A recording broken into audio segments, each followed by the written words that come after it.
ঢাকা বিশ্ববিদ্যালয়ের প্রাণকেন্দ্র টিএসসি। প্রতিদিন হাজারো ছাত্রছাত্রীর পদচারণায় মুখরিত এই চত্বরে এখন চায়ের গন্ধে ছড়াচ্ছে ভিন্ন এক গল্প।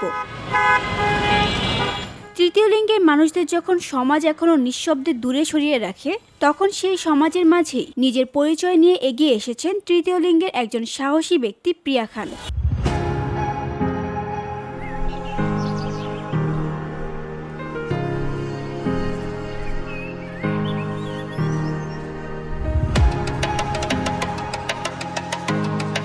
চায়ের কাপ হাতে নয়, আত্মসম্মানের গল্প হাতে নিয়ে তিনি দাঁড়িয়েছেন ঢাবি শিক্ষার্থীদের ভালোবাসার কেন্দ্রে। ভিন্ন আইডিয়া হচ্ছে মানুষ হিসাবে মানুষের বাঁচার তাগিদ তো সবারই আছে, সম্মানের সহিত বাঁচার তাগিদ সবাই থাকে।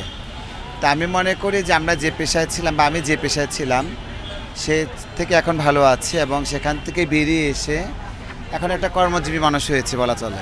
আলাদা নাম সেটা আমি বলতে পারি না, আমাকে যারা ভালোবাসে তারা অবশ্যই আসবে আমার কাছে যে যাই আপু আগে এই কাজটা করতে, এখন আপু এই কাজটা না করে এখন আপু চা বিক্রি করছে, যাই আপুকে দেখে আসে, আপুর দোকানে এক কাপ চাও খেয়ে আসে, এটা হচ্ছে ভিন্ন কথা না। বাংলাদেশের মানুষ যদি আমাদের মতো মানুষকে সাপোর্ট করে তাহলে অবশ্যই তারা কাজ করবে, সাপোর্টই করলো না কাজ করবে কি করে।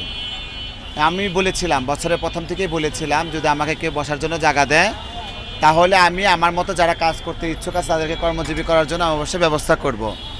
বছরের শেষের দিক হয়ে গেল, আজ পর্যন্ত কেউ এসে বলেনি যে আপা অমুক জায়গায় খালি আছে, আপনি ওখানে একটা দোকান বসাতে পারেন, আপনার মতো দু একজন লোক ওখানে কাজে লাগান।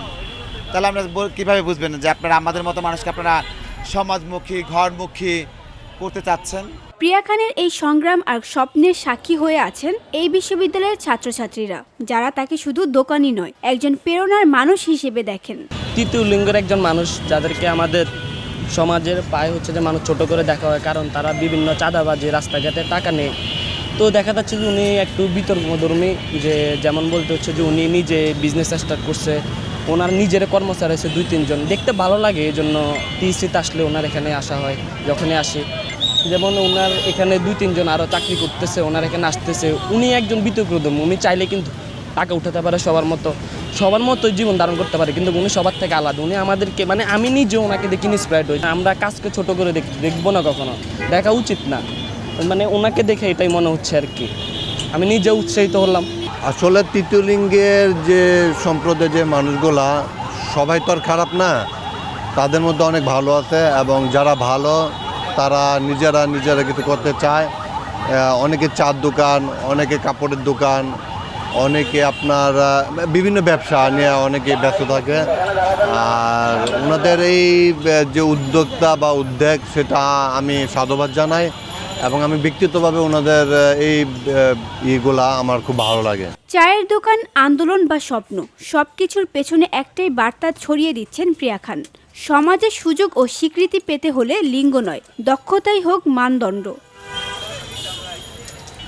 সমাজের চোখে হয়তো এখনও তারা ভিন্ন, কিন্তু প্রিয়া খানের মতো মানুষেরা প্রমাণ করেছে মানুষের সবচেয়ে বড় পরিচয় একজন পরিশ্রমী এবং আত্মবিশ্বাসী মানুষ হওয়া। টিএসসির প্রতিটি চায়ের কাপ যেন গড়ে তোলে এক নতুন সমাজ, যেখানে সবাই থাকবে একসঙ্গে পাশাপাশি। তানজিহা হাবিবা, ভিওডি বাংলা, ঢাকা।